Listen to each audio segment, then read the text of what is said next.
Então, vamos continuar. Então, tudo funciona dessa forma, né? Tudo está no mundo eterno. O que nós podemos fazer é mudar as nossas ações. A história de Abraham. Abraham, ele era um nome, né? Vamos escrever aqui em hebraico. Vamos entender um pouco essa história. Olha, a gente vai ter que gerar outra aula, tá? Mas vamos entendendo aqui quem era o Abraham. Na verdade, o Abraham, ele não era o Abraham. Ele era Abrão. Ele tinha um nome chamado Abrão e ele foi escolhido pelo Eterno para que, através dele, pudesse surgir uma nação, não, várias nações. Está escrito que ele seria pai de muitas nações, e não de uma só nação. O nome era Abraham, ele tinha uma esposa que se chamava Sarai. Lembra desse nome, César? César lembra. Sarai. Incrível, né, César? Incrível. Sarai. Então, eles saíram lá, tiveram outros parentes do Abraham. O Abraham, ele tinha, né, uma missão a cumprir. A gente sabe, né, que o Abraham, ele está no Ur dos Caldeus, ele está em Ur dos Caldeus. Então, o Eterno, ele orienta que ele deve sair dali. Existem 10 provas de Abraham. 8 provas são mostradas na Torá e tem 2 provas que não são. Essas 2 provas, elas são exatamente a prova de quando ele sai de Ur dos Caldeus, ele tem que sair de lá fugindo de Nirode, porque Nirode queria matar Abraham. Então, Abraham, ele foge de Nirode, né? O nome da paraxá é Ler Lehá. Ler Lehá, a gente vai entender o que é Ler Lehá. E aí, quando ele foge, ele estava numa situação muito difícil. Por que ele estava numa situação difícil? Ele tinha que atravessar um ponto onde parte desse ponto era o Nirode, ele controlava. Então, parte desse ponto era controlado por Nirode, e ele tinha que sair correndo do Nirode, porque o Nirode queria matar o Abraham de qualquer jeito, e ele não podia voltar. Ele, inclusive, matou o seu irmão, né? Ele mata o irmão de Abraham, porque Abraham, quando é jogado no forno, o seu irmão, ele fala assim, não, eu não creio em Deus, mas agora que Deus fez esse milagre, eu vou crer nele. E ele é jogado e ele não consegue sobreviver. Então, toda essa área aqui, ó, era controlada pelo Nirode. E o Abraham, ele tinha que correr dessa área. Então, ele vai correndo, ele vai fazendo as suas viagens, né? A primeira, a segunda, a terceira, a quarta, a quinta e a sexta, né? Vamos contar de novo, ó. Um ponto, primeiro ponto, ele sai de Ur dos Caldeus. Não sei se deixa eu aumentar um pouquinho o mapa. Vamos fazer a viagem aqui, ó. Ele sai de Ur dos Caldeus, então ele faz o primeiro ponto, o segundo ponto, o terceiro ponto, o quarto ponto, o quinto ponto, o sexto ponto, o sétimo ponto, o oitavo ponto. Vocês já mataram a charada, hein? 8 pontos que ele viajou. Gente, olha que coisa bonita. Ele tinha que fugir de Nirode.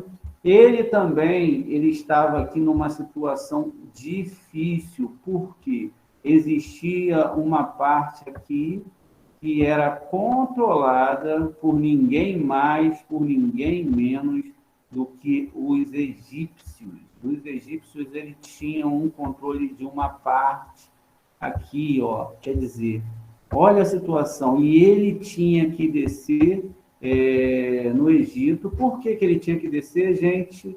Porque ele tinha algumas soluções para resolver no Egito, então ele tinha que tinha uma parte aqui que eu não consigo desenhar, mas mais ou menos só para a gente ter uma ideia, tá bom?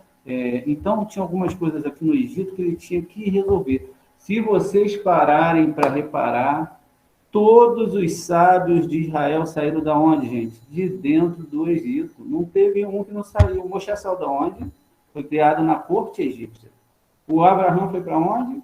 Para dentro do Egito. Sara, ela é capturada, e aí eles acham ela muito bonita, e aí olha o que acontece. Ele está numa situação. E, por outro lado, ele vai fazer o seguinte, ele tem que ir em Hebrom, né? Porque ele sabia que em Hebrom aconteceria a questão de Josué, quando entraria na terra de Israel, então ele tinha que ir lá fazer ele era profeta, ele tinha que chegar lá, isso está na Torá, ele tinha que fazer um altar, que não é um altar onde você pega um bichinho, corta o pescocinho dele, vai lá e sacrifica um animal. Isso aí é fácil para alguns, para mim não é. Mas para algumas pessoas é muito fácil você matar as coisas pelos seus sonhos ou pelos seus defeitos. E a Torá não está falando isso, né? Depois ele tem que ir em Sidom, né? Porque lá vai ter aquela questão da morte dos 24 mil homens, que os filhos de Jacó vão matar, porque eles violentaram a Diná. Eles mandam eles fazer a circuncisão, vão lá e matam todo mundo, e o Abraão ele já sabia disso, então ele já tinha que deixar todos os pacotes preparados. Muito bem, ele tem que fazer ele tem que percorrer. Nesse momento que existe a guerra dos reis, etc., ele está protegido aqui, porque um desses reis era o próprio Nimrod, né? Ele era o próprio Nimrod. E aí, gente, ele não foi atacado justamente porque estavam atrás do Abraão, mas ele estava protegido dentro da cidade do Egito. Então, eles não iam fazer guerra contra ele. Quando nós pegamos lá ao Zorra e vamos ver os sábios do Sode, né? Eles vão falar vão mostrar que o Abraham, ele fez esse caminho aqui, ó, tá vendo? O caminho da lua fértil do Meio Oriente. Então, exatamente é onde essa lua, gente, a gente sabe que a Torá é um livro astronômico que fala sobre a descida da divindade sobre esses pontos. E você vai ver que todo esse ponto aqui, eles são atingidos pela essa lua fértil do Meio Oriente. Ela é responsável, o nome é fértil, porque ela é responsável por todas as questões climáticas referentes à colheita, de pescaria, etc. Olha o que a gente está entendendo de Torá aqui. Então, ele, como era um homem servo de Hashem, e ele conhecia as letras hebraicas, ele então vai percorrer esse caminho. Vou tirar aqui o mapa, é só para a gente ter uma pré-ideia, e aí a gente entendeu agora mais um pouco a história de Abraham. Quando ele faz todo esse caminho, ele recebe uma ordem, né? O que é dito para ele? Lerá, ou seja, vá por ti. Lerá, na verdade, ela é composta de um lâmede, um reis final. Muito bem. Existem os pontos maçoréticos, mas eu não consigo colocá-los ainda aqui para vocês verem, tá? Então a gente fica sem os pontos, porque os pontos maçoréticos eles vão mudar a configuração da palavra quanto o seu som. Então está aqui, ó, é exatamente isso que está escrito, lerá, um lâmede, um kaf. A gente tem que entender também que o kaf ele vale 20, né? E quando ele vai para o fim da palavra, ele muda o seu formato. Ele é assim no começo da palavra, que a gente vai ver já já, e quando ele está no final da palavra, o que acontece? Ele muda a sua forma. Então, a perninha dele estica. Os nossos sábios vão falar que isso é por causa do lado negativo, porque senão não teria como nós sairmos da idolatria, não teríamos como a gente vencer Edom, porque tanta pessoa fica pregando o tempo todo, buscando atrás milagres, e isso e aquilo, e não entende que tudo que vem é da mão de Hashem, a gente tem que mudar a configuração. E aí a ordem dele é dada aqui, ó, Ler Lerá. Ler Lerá. Por que é Ler Lerá? Qual era o sonho de Abraão? Ter um filho. Ter um filho dentro dos conceitos da Torá, né? Porque ele teve Ismael também, todo mundo sabe que ele teve Ismael, que foi um caso meio complicado, né? Onde hoje um monte de marido quer que as suas esposas deixem ele ter uma concubina, que a Torá não fala nada disso, né? São religiosos, religiosos. Muito bem, gente. Então, vamos lá. Então, 30 com 20, aqui, ó, eu tenho 30 com 20 aqui, vou pegar novamente, vou copiar aqui, mais 20, e vou copiar novamente, mais 30, Ler Lerá. O que acontece, gente? Quando a gente chega aqui, a gente já está vendo aí que existe alguma coisa que o Zohar vai nos explicar muito, muito legal. Ler Lerá. Ler Lerá. Né? Vá curtir. Eu precisava do Lamed e do Kaf. E quando eu faço a somatória aqui, o que vai acontecer, gente? Eu vou ter 50. E 50 é, por incrível que pareça, a letra mais problemática da Torá, que é a letra Nun. A letra Nun, ela está falando que é a primeira letra do nome Nefesh, ok? Existem duas letras Nun na Torá que estão caídas, mas esse não é o assunto da aula. Então, eu tenho uma letra Nun aqui, só para a gente avançar. Eu tenho mais outro Nun, que é um Nun final, que é o representa a mulher. Ou seja, sem um casamento perfeito, segundo as questões de Hashem, não, no final, ele mudou de forma, é a mesma letra, né? Não existe Torá. Então, por quê? Um homem é 50, a mulher também é 50, quer dizer, um homem não tem como ser 100 se ele não tiver sua esposa, porque Abraham estava com Sarai. Sarai, que também é chamada de Iscar, né? E a gente vai ver isso em outro momento, porque não dá para falar de tudo, eles formavam um casal. O Abraão não poderia sair de Ur dos Caldeus se ele não estivesse acompanhado da sua alma gêmea. Não tinha como ele nem sonhar em fazer isso, não é verdade? Assim também, como a mulher, se ela não tem o seu marido que é de Torá, ela não tem como avançar. Então, ele recebe a ordem para ele ir, né? Ler Lerá. Quando você faz a somatória, você tem aqui, ó, 50 mais 50, que são 100. São 100. Quando eu inverto a palavra Ler Lerá, agora eu tenho a palavra Kou. Ou seja, venha com tudo, vai com tudo. Não olhe para trás, porque para trás você vai virar uma pedra de sal. O Eterno, ele estava falando para ele, Kou, venha com tudo. Não venha me servir com um pedacinho. Não venha me servir com metade do seu interior. E nem coloque diante de mim nenhuma oferta que não seja tudo que você tem e nem que seja muito sincera e muito santo de dentro de você. É isso que está sendo falado. Porque Ler Lerá, vá por ti, se tornou Kou, vai com tudo. Porque, ao contrário do que muitas pessoas acham, as letras divinas, elas desembarcam para o nosso mundo ao contrário. Não é daqui do Aleph para o Tab, lá em cima. Não, é do Aleph até aqui embaixo. Ó. Nós estamos aqui embaixo. Ó. Nós estamos aqui embaixo. Abaixo, ligados por uma linha através de Esod, que é a Lua, pela letra Tav. E se a gente, dentro dessa configuração, você vai ver aqui que o Lamed não vai ser mais Ler Lerá. Ele vai ser, agora, o Kaf na frente, com tudo tem que vir do divino para a sua vida.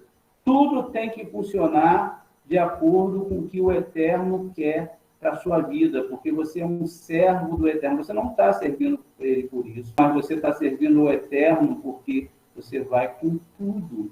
Ou seja, de baixo para cima, uma ordem que se vai. O que você pode fazer é ir de baixo para cima, começar uma caminhada. Só que essa caminhada não é andar por aquele mapa, não é aquilo. Metaforicamente está falando para você avançar para os mundos espirituais, subir. Quando o Hashem fala assim, Moshe, tira a sandália dos seus pés, o local que você vai pisar agora é local sagrado. Na verdade, o que ele está falando para ele, deixa o seu corpo, medita e vem para o mundo das letras hebraicas, vem para o mundo espiritual, que eu vou começar a falar com você agora. Moshe olhou assustado, olhou a sarça que queimava, a sarça é a letra Shin, estendida, e ele olhou e ele falou, mas como pode isso? E aí ele começa a ter a revelação da Torá. E ele fala assim, mas meu Deus, eu não tenho como seguir isso, porque ele era o homem mais humilde da terra. Então, eles começam uma viagem para o mundo espiritual. Não tem nada que ver com você vir para o mundo físico. O que vai acontecer a partir de agora? Agora que ele está com tudo, agora o Ler-Lerá já mudou. Por quê? Se você vai caminhar com tudo para o mundo espiritual, o espiritual ele é um espelho que ele tem que responder aquilo que você está procurando. O engraçado é que agora, esse Yud, aqui do nome Sarai, ele vai ter uma importância muito grande, porque para o Avram, né, se tornar Abraham, ele teve que ter uma mudança de nome. Ele não poderia continuar com o mesmo nome. Ele tinha que ter agora um nome, e esse nome ia ser diferenciado. E aí algumas pessoas fazem uma tradução e acham que o Eterno, ele usou outra coisa senão a sua Torá, e botou uma letra a mais, ou botou um A a mais, como diz na tradução, né? Não. Ele pega o Yud que está no nome da Sarai e ele joga para o nome de Abraham. Ele joga aqui, no nome de Abraham. Então, o Avram não é mais Avram, ele é o Abraham, ou seja, ele tem uma outra configuração, ele não é mais a mesma pessoa. Agora ele pode, né? Ele pode ter dentro de si uma nova história, uma nova configuração das coisas. Olha lá. Então, o Yud sai, o Yud é quanto, gente? 10 mandamentos. Então ele recebe lá 10 mandamentos. O 10 está aqui, né? E aí o que acontece, gente? Ele tem que dividir. Olha que coisa bonita. Nada fica só para um casamento, nada. Eles têm que dividir cada uma desse Yud para duas pessoas. O que o Eterno vai fazer? Ele vai dividir. Ele vai fazer com que essa letra ela se torne em duas. Ele não pegou, olha lá, 2, né? Dividido aqui. Ele vai pegar o 10, ok? Ele vai pegar o 10 e vai dividir o 10 por 2, que vai ser igual a 5. Vai ter 5 aqui, ó. E a letra Re, ela é 5. Então, cada um deles, a Sara não reclamou. Ela não falou, não, eu tinha um Yud, agora eu vou ter só um Re. Eu tinha 10, agora eu vou ter 5. Poxa, não está certo, não foi isso, gente. O que aconteceu foi que ela ficou muito feliz, ela ficou muito alegre, porque ela tinha Shem dentro dela. Ela estava preocupada era com a sua alma, porque ela sabe que ela tinha pouco tempo para consertar todo o problema que a Sara tinha feito no Gan Eden. Era pouco tempo. E que ela tinha que estudar intensamente a Torá e guardar intensamente a Torá para conseguir trazer o filho que ela tanto queria. Só que diz lá que ela era estéril. Ela não podia ter filho, não era isso? Então ela era estéril. Só que esse estéril, muitas pessoas vão achar que ela não podia ter um filho. O Zohar vai explicar que ela era estéril de vaidade, estéril de querer ter as melhores roupas. A Sara não esquentava para isso. Ela não esquentava se o Abraão tinha 1000 camelos ou um camelo. O que ela esquentava é que na próxima geração ela tinha que ter o conserto da sua alma. Porque não adianta se ter tudo aqui e do outro lado você não conseguir consertar. Não trazer a geração certa, sejam de filhos espirituais ou seja do que for. Então, ela era estéril desses sonhos humanos. Ela tinha uma esterilidade de não querer isso para a vida dela. Ela falou assim, olha, o marketing e a mídia da sociedade, eles não vão me influenciar. Porque a única coisa que me influencia é o mundo espiritual. Isso não quer dizer que a pessoa não possa se vestir muito bem. Mas aí são conceitos externos, um conceito interno que não pode ser controlado pela mídia e pelos conceitos externos. Ou seja, uma pessoa como Sara, ela estaria em qualquer lugar, com qualquer roupa, de qualquer jeito, sendo ela mesma. Ela não se influenciaria por um grupo X, Y ou B, achando que uma roupa poderia influenciar aquilo que ela é. Porque a roupa, ela é realmente algo que lida com o externo. Né? Por exemplo, é bom que uma mulher que siga a Torá ande com roupas muito decentes, vamos botar assim, não era a palavra, mas é que veio agora. Então, muito decentes. Mas isso não quer dizer, se achar na Torá, você me mostra, porque dentro desse tempo todo, que a mulher tem que andar com lenço, que a mulher tem que andar com vestido, que a mulher tem que andar com isso, que tem que andar com aquilo. Não existe isso dentro da Torá. Isso são conceitos humanos. Uma mulher pode usar uma roupa muito bonita e muito bem colocada. Uma mulher pode usar uma calça. Pode. Porque o que vai mandar nela é o que tem no interior dela. E não o que tem no exterior. E por isso é que ela era estéril. Isso está englobado em todos os sonhos de Sarai, por isso que ela era estéril. Já Avram, ele recebe um rei, assim como Sara recebe um rei. Por quê, gente? Porque eles tinham que receber duas Torás. A Torá oral e a Torá escrita. Sara de uma certa forma, a representação da Torá escrita. E Abraão é da Torá oral. Sara é o corpo em um determinado momento da Torá, e Abraão é a alma. E Sara também é o Ruach HaKodesh, a presença divina sobre as nossas vidas. Isso, então, tira o aspecto temporal, o aspecto da data, e fala que em qualquer momento da história, o Deus de Israel pode transformar a sua vida. Ele pode pegar o Iude, ele pode pegar o Abraão, e ele pode agora transformar a sua vida. E aí eu pergunto, as pessoas perguntam, você tem fé para isso? Não. Você tem ação para isso? Você consegue entender o que é lerrar, o que é sair da sua terra, o que é ir para o próximo passo e como se faz isso? Conforme você vai andando na Torá, a Torá ela vai explicar, né?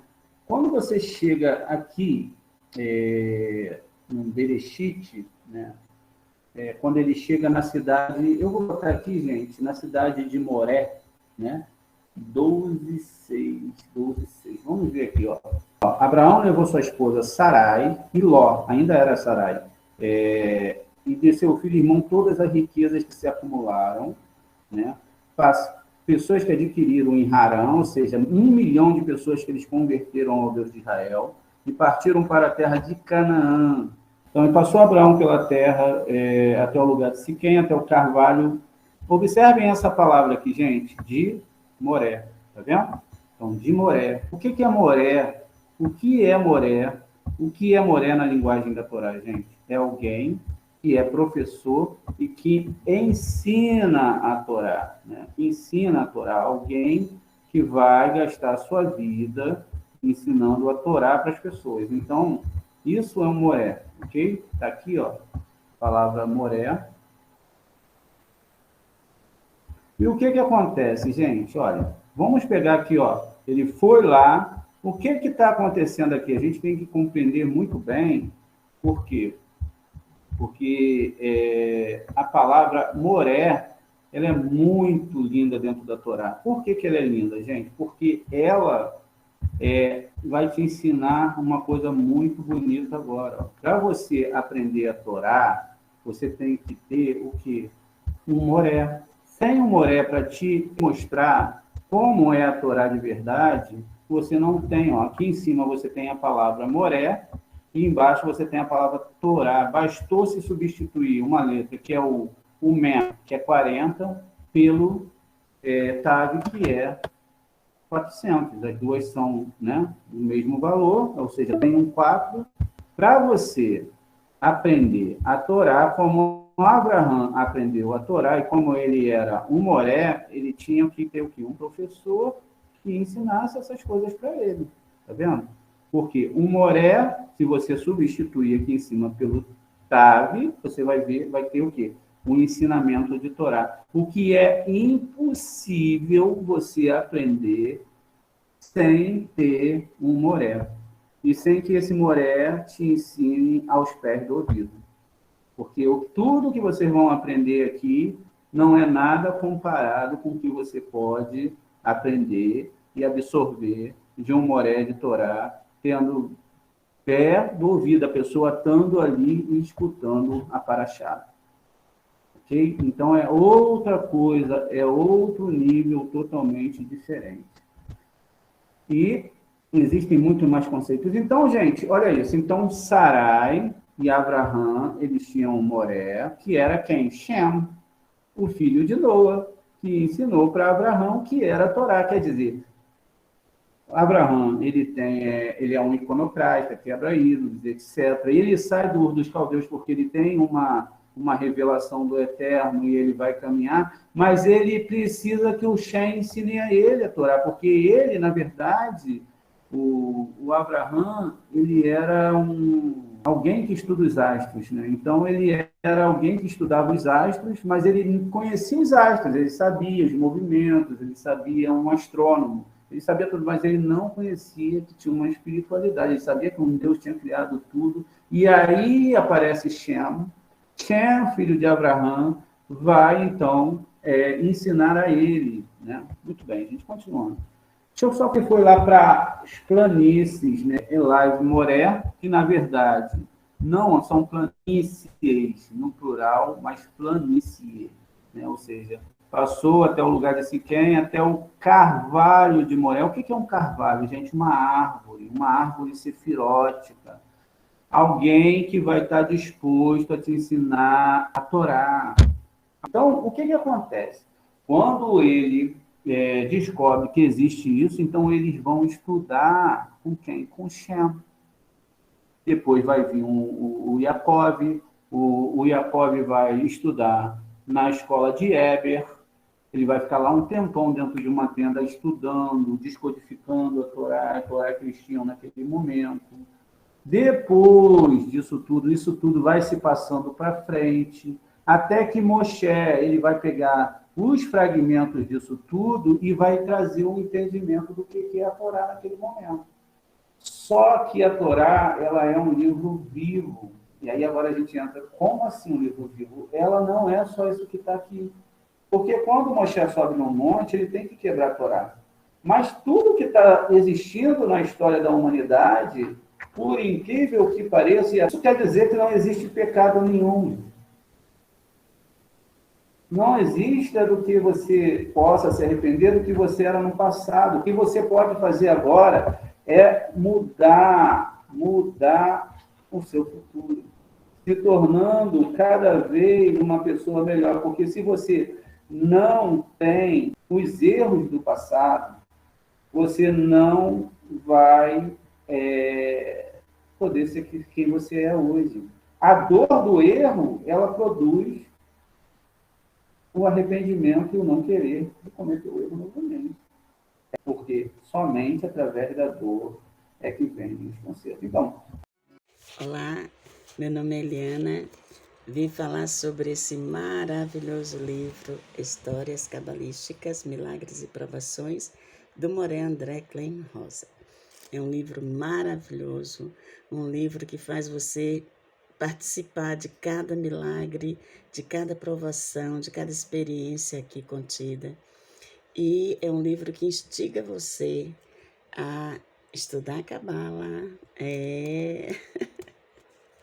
estudar a Torá à luz do Zohar, para ter experiências excelentes, maravilhosas, divinas, como todos os participantes aqui. São histórias verídicas, não é conto da carochinha não, viu? Experiências que fazem você sonhar, fazem você querer passar por essas experiências maravilhosas também, porque o resultado disso é um amadurecimento espiritual. Me pergunte como adquirir, tá bom? Um abraço.